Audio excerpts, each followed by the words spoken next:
Olá, sejam bem-vindos ao ACS na TV. E no programa de hoje nós vamos falar sobre o Porto de Santos, junto com a Associação Brasileira dos Terminais Retroportuários e das Empresas Transportadoras de Containers, a ABTTC. E para esse bate-papo nós convidamos o Wagner Rodrigo, diretor executivo da associação. Muito obrigada por estar aqui com a gente. Obrigado pelo convite, Mariana. E estou aqui hoje para a gente debater um pouquinho sobre Porto e Retroporto. Com certeza. E Wagner, falando assim um pouco sobre o Porto de Santos, né? Ele é o nosso maior complexo portuário da América Latina e um dos principais motores do comércio exterior. E para quem não tem ainda essa dimensão, né, o que isso representa na Baixada, na nossa região, para o comércio brasileiro como um todo? O Porto de Santos, ele representa aí basicamente 1/3 de todo o volume que é movimentado na balança comercial brasileira, né? O porto de escoamento de 98% do algodão que é colhido no Brasil, soja, carnes, então assim tem uma importância tremenda para a economia da Baixada Santista. E além disso, né, das atividades portuárias e retroportuárias serem os maiores geradores de emprego e de riqueza para os municípios da Baixada Santista, né? Nós estamos falando não só de Santos, mas também Guarujá, Cubatão, São Vicente, que está expandindo sua atividade retroportuária. Então toda a Baixada Santista hoje ela tem uma grande dependência da atividade portuária. Com certeza. E o porto ele não funciona de forma isolada, né? Tem toda uma cadeia ao entorno. E pode explicar um pouco quais são os tipos de empresas que estão presentes? Tá, muita gente olha o porto, né? Olha só os complexos portuários que estão ali na margem da água, né? É o que a gente chama dos terminais molhados, né? Mas tem toda uma cadeia de empresas que estão ali dando suporte para que aquela atividade no porto possa acontecer. Nós podemos falar, por exemplo, dos depots, que são os terminais de contêineres vazios. Ali é onde termina toda a logística de importação com a devolução do contêiner vazio, é feita a preparação, o reparo daquele contêiner e deixar ele preparado para uma nova atividade de exportação, ou seja, onde começa a cadeia logística de exportação. Muita gente olha ali os terminais de contêiner vazio e entende que aquilo ali não agrega valor. Não, muito pelo contrário. É uma das principais atividades que acontece aqui no Porto de Santos.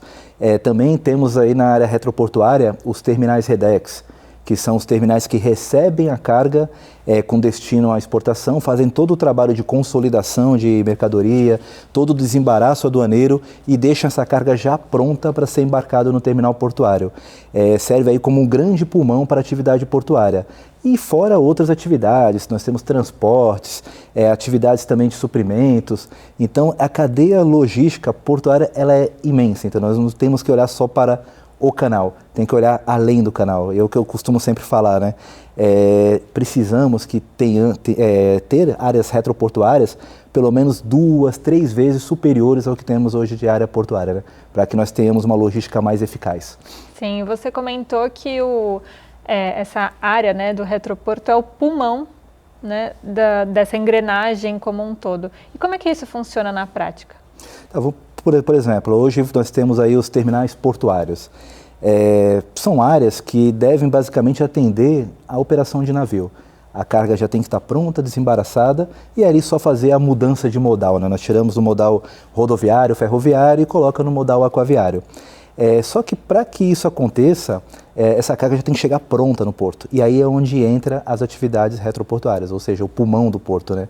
Ali é onde vai chegar, por exemplo, o veículo graneleiro transportando os produtos que vão ser exportados, por exemplo, granéis, nós temos algodão, açúcar. Essa mercadoria vai ser estufada em container, acondicionada em container, vai ter todo o processo documental, o processo aduaneiro em cima desse container, dessa mercadoria. E aí quando essa carga estiver ok, aí sim ela é transferida para o porto. Ou seja, a área do porto ela é uma área muito valiosa para ser ocupada com essas atividades secundárias. Então, por isso que o retroporto ele é o pulmão do porto, né? Com certeza. E é como você falou, é uma área indispensável, né? Não tem como funcionar sem ela. E a associação, né, a ABTTC, ela foi fundada em 1976, com foco, né, nessa parte de rodoviária, de containers, e foi crescendo junto com o setor. E aí eu queria que você me explicasse um pouco mais sobre a associação. Tá. A BTTC, quando ela foi fundada em 1976, né, ali ela congregava algumas empresas que tinham veículos de transporte e também tinham algumas áreas que faziam a sua atividade logística, né? Só que isso com o tempo foi crescendo, foi se modernizando E aí teve uma portaria da Receita que autorizou que áreas retroportuárias não alfandegadas, né, pudessem fazer todo esse trabalho de consolidação e desembaraço aduaneiro de mercadoria, que são os REDEX. E aí foi onde a BTTC se especializou nessa área, né? Não só os REDEX, mas também os terminais de contêineres vazios. Então hoje a gente representa esses setores, hoje todos os REDEX que estão instalados aqui na Baixada Santista são filiados à BTTC, utilizam sistemas, tecnologias da BTTC, e os terminais de contêineres vazios também. Então nós conseguimos aí nos últimos anos um trabalho conjunto, feito com a Receita Federal, modernizar esses terminais retroportuários. Hoje, quando você entra numa área REDEX, ela tem os mesmos controles, os mesmos processos do que, por exemplo, um terminal alfandegado. A única diferença de um para outro ali é que um movimenta a carga de importação e o REDEX não, é específico para exportação. Então, hoje os REDEX eles elevaram muito o nível. Quando eu entrei na BTTC, nós chegamos a ter mais de 60 REDEX habilitados no Porto de Santos.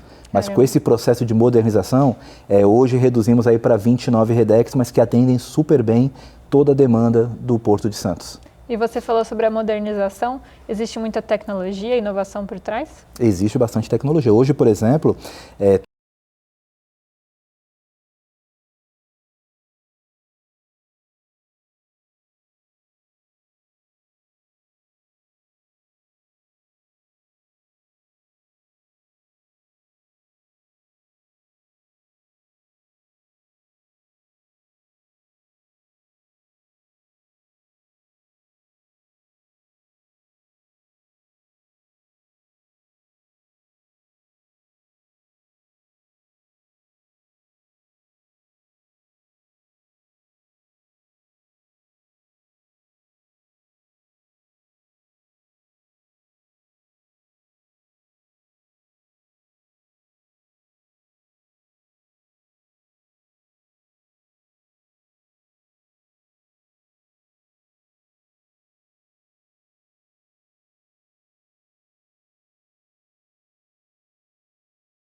a região da Lemoa, muitas vezes você, para sair da Lemoa e chegar até um terminal ali que está do lado, vai a BTP, você demora ali 2, 3 horas, você está 3, 4 quilômetros.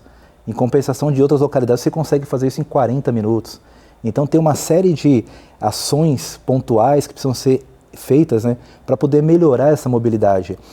Não poderia também aqui deixar de falar dos investimentos que a Prefeitura Municipal tem feito, que a Autoridade Portuária tem feito, para tentar amenizar e melhorar o fluxo da região da Lemoa. Tem obras acontecendo recentemente, né, obras que já eram aguardadas aí há muitos anos, mas que agora começaram a ocorrer e vai dar aí um impacto positivo para a região da Lemoa, para que as cargas consigam transitar sem ter esse problema de perda de tempo com trânsito, até impactando diretamente as operações das empresas. Isso é muito importante. Nós já voltamos com a ACS na TV.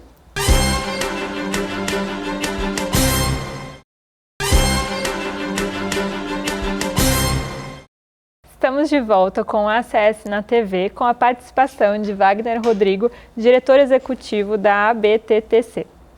Wagner, para a gente continuar o nosso bate-papo, quanto mais o Porto de Santos cresce, mais os desafios logísticos vão aparecer, né? E isso é um sinal de sucesso, correto? Eu queria saber como é que você enxerga esse momento. É um momento muito positivo, né? Hoje, inclusive, além de estar na BTTC, né, também estou como presidente da Associação Comercial do Guarujá, uma entidade co-irmã da ACS, né? E hoje nós recebemos lá o diretor de operações da Autoridade Portuária, Beto Mendes, né, que falou sobre os principais projetos da Autoridade Portuária, as perspectivas de crescimento, as obras que estão por vir, né? E tocou num ponto importante ali, que são duas questões estruturais que estão acontecendo nesse momento, que é a reforma tributária e o acordo do Mercosul. Com a reforma tributária, muitas cargas que estavam sendo desembaraçadas em outras regiões, por exemplo, Santa Catarina, bastante vinho que chega por lá, né? Sendo que o mercado consumidor é aqui o eixo do Porto de Santos, né? Há cargas que vêm por Espírito Santo também, a tendência é que essas cargas voltem para o Porto de Santos. Então, com essas cargas voltando para o Porto de Santos, nós iremos precisar de mais suporte, de mais áreas retroportuárias, de mais áreas portuárias e, principalmente, melhorar as vias de acesso, melhorar as conexões do porto. Então, tem uma perspectiva muito boa de aumento de volume de mercadorias, só que nós precisamos trabalhar aí para não engargalar os movimentos que já tem hoje. Sim, e falando sobre essa parte de movimentação, você até comentou sobre as obras, né, na região da Alemoa, né, falando mais aqui um pouco do Porto de Santos. Isso é um sinal de modernização, de desenvolvimento, né? Como é que está sendo esse processo? Sim, sim. É uma obra aguardada há muitos anos, né? É uma obra ali para melhorar a saída da Alemoa, você reduzir um pouco o conflito que tem ali no semafórico, né? Um semáforo que acaba... ou ele trava a saída do porto ou ele trava a saída da Alemoa, né? Então você tem que fazer uma escolha ali. Mas isso está sendo modernizado, tanto pela autoridade portuária quanto pela Prefeitura de Santos, está avançando bem. A expectativa é que agora em agosto a parte municipal termine ali as suas obras e em dezembro a autoridade portuária também conclua suas obras. Então a expectativa é que para o próximo ano as movimentações ali dentro da Alemoa ocorram de uma forma mais tranquila e mais segura aí para os empresários que empreendem naquela região. Com certeza. E a associação, ela não atua só na representação, né? Ela também participa das discussões com o poder público, como você está trazendo aqui. E quais são as principais demandas que aparecem, que vocês levam hoje do setor para o Estado?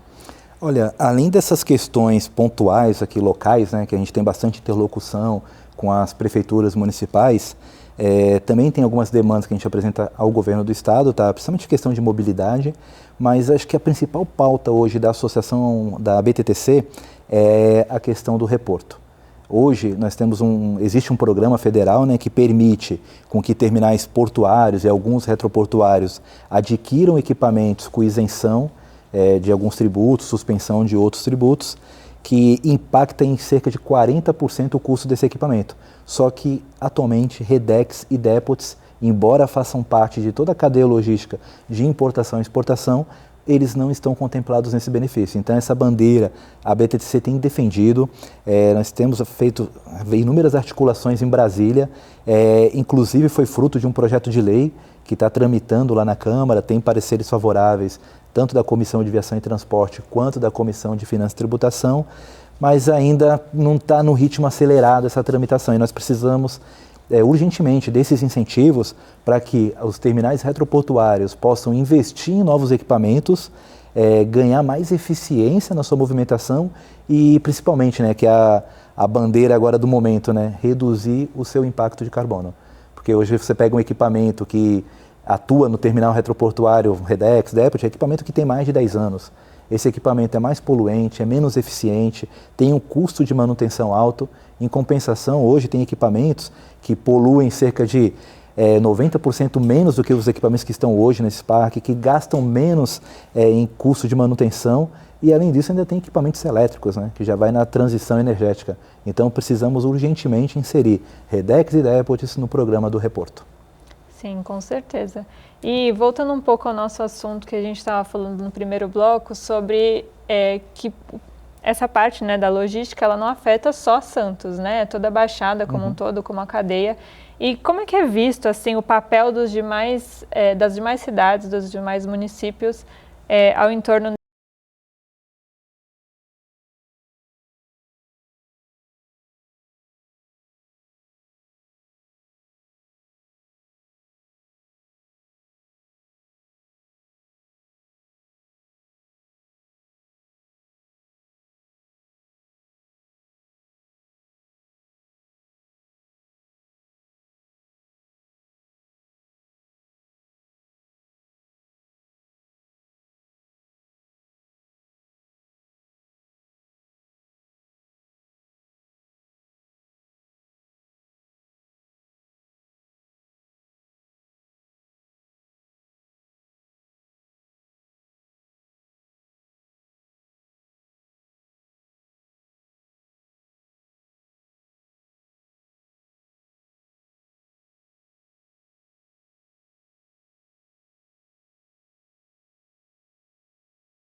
Solicite a entrega dessas cargas de forma organizada e aproveitando melhor os horários, né? Porque hoje o porto é 24 horas, só que eu costumo falar que o cliente não é 24 horas, né?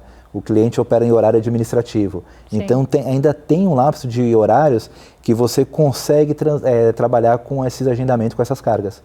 O horário noturno, por exemplo, a gente anda na perimetral, quase não tem movimento. A gente chega ali na Lemoa, também quase não tem movimento. Então precisamos aproveitar melhor esses horários. E só conseguiremos aproveitar com integração entre porto e retroporto e também avanços na área de segurança. Perfeito, muito obrigada e voltamos no próximo bloco.